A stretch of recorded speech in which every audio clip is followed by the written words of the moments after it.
ஆதியாகமம் 37 அதிகாரம் 3-11 வரைக்கும் வசனம். இஸ்ரவேலின் முதல் வயதிலே யோசேப்பு தனக்கு பிறந்ததினால் இஸ்ரவேல் தன் குமாரர் எல்லாரிலும் அவனை அதிகமாய் நேசித்து.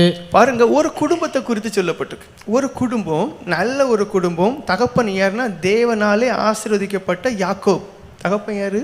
ஆபிரகாமின் தேவன், ஈசாக்கின் தேவன், யாக்கோபின் தேவன் சொல்லி தேவனே பெருமைப்பட்ட அந்த ஆசீர்வதிக்கப்பட்ட முற்பிதாக்கள்ல ஒரு ஆள். யாக்கோபினுடைய குடும்பத்திலேயே பெரிய குழப்பம் உருவாகுது. காரணம் பொறாமைங்கிற ஒரு ஆணிவேர் உருவானதுனால. யோசேப்புங்கிற ஒரு மகனை அந்த யாக்கோபு அதிகமாக சிநேகிக்கிறார். காரணம் என்ன? வயசான பிறகு பிறந்த ஒரு குழந்தைனால.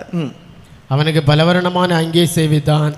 இப்படி மற்ற பிள்ளைங்களை காட்டிலும் கொஞ்சம் கலர் கலரான ஒரு துணியை தச்சு கொடுத்தான்.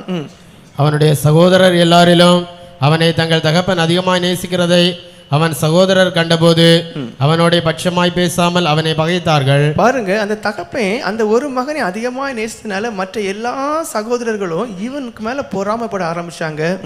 யோசேப்பு ஒரு சொப்பனம் கண்டு அதை தன் சகோதரருக்கு அறிவித்தான். அது நிமித்தம் அவனை இன்னும் அதிகமாய் பகைத்தார்கள். அவன் அவர்களை நோக்கி, நான் கண்ட சொப்பனத்தை கேளுங்கள். நாம் வயலில் அறுத்த அரிகளை கட்டி கொண்டிருந்தோம்.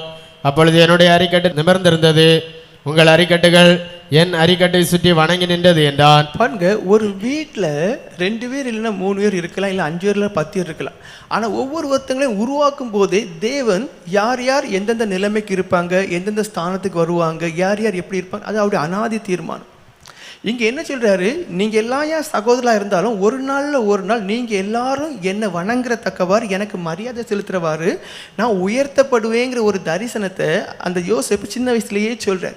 அப்போ கேட்ட மற்ற சகோதரர் என்ன நினைக்கணும்? சரி, நாங்கள் இல்லாட்டாலும் என் தம்பியாவது ஒரு நாள் பெரிய ஆள் ஆகுவான், அப்போ அந்த தம்பிக்கு சகோதரன்டா நம்ம சொல்லலாம்னு சொல்லி அந்த எண்ணம் இல்லை, அதுலேயும் பொறாமை கொள்கிறாங்க. வாசிங்க.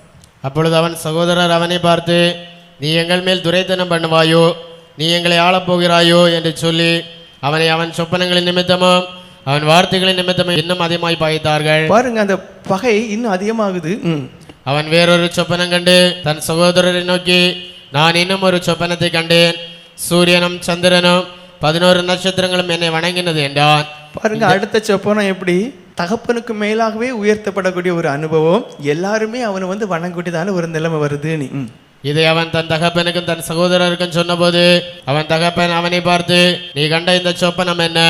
நானும் உன் தாயாரும் உன் சகோதரரும் தரை மட்டும் குனிந்து உன்னை வணங்க வருவோமோ என்று அவனை கடிந்து கொண்டான். அவன் சகோதரர் அவன் மேல் பொறாமை கொண்டார்கள்.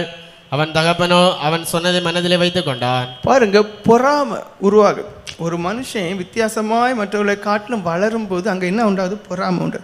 அந்த பொறாமை எதை நோக்கி போகுது? நீ பாருங்க, கொஞ்சம் விட்டுருந்தா கொன்று இருப்பாங்க. அதாவது கொலை செய்யலை, ஆனால் கொலை செய்ய எல்லாவற்றையும் தீர்மானித்தாங்க. ஒரு குழியில் போட்டுட்டு போனால் அது இறந்து போகும், இல்லை யாராவது பிடிச்சி கொண்டு விடுவாங்க, இல்லை காட்டு மிருகங்களை அடித்து கொன்றும். அவங்க கொலை செய்ய தான் தீர்மானித்தாங்க, ஆனால் அந்த வழியாக அவங்ககிட்ட வித்துட்டு போனாங்க. அவ்வளோதான். அவங்க கொலை செய்யலைன்னு சொல்ல முடியாது, எல்லா விதத்திலையும் கொலை செய்ய தீர்மானித்தாங்க. தேவன் ஒப்பு கொடுக்கல. அப்போ பொறாமைங்கிறது எந்த அளவுக்கு ஒரு மனுஷனை வழி நடத்திருந்து பாருங்க.